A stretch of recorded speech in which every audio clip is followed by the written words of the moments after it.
Kojo Williams builds homes in this estate in Accra and sells them to high-income earners.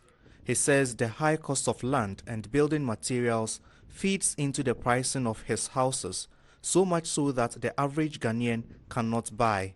When you look at the mortgage market, for instance, it prevents a lot of Ghanaians from entering new entrants into the mortgage market, because then the cost of housing, the cost of buildings, the cost of the available, houses are, exorbitant, out of the reach of the ordinary Ghanaian.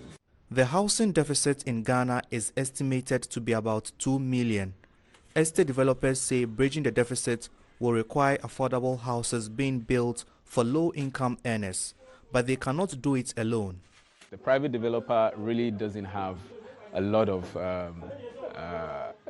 opportunities, to actually put up buildings that are affordable to Ghanaians. So I would expect that probably the government will look into the industry, give some incentives to, big private developers, or acquire land, through, government intervention, so that, private developers could probably make use of, those opportunities. The government has urged industry players to team up to tackle the housing challenges in Ghana. Some estate developers argue that the housing deficit in Ghana is not largely due to the lack of homes. At this estate in Accra, new buildings are springing up rapidly, but most of the existing houses are empty because many people cannot afford to rent or buy them.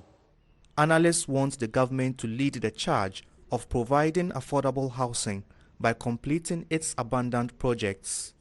A lot of projects are being initiated today. We are not seeing, the project, especially when it comes to housing.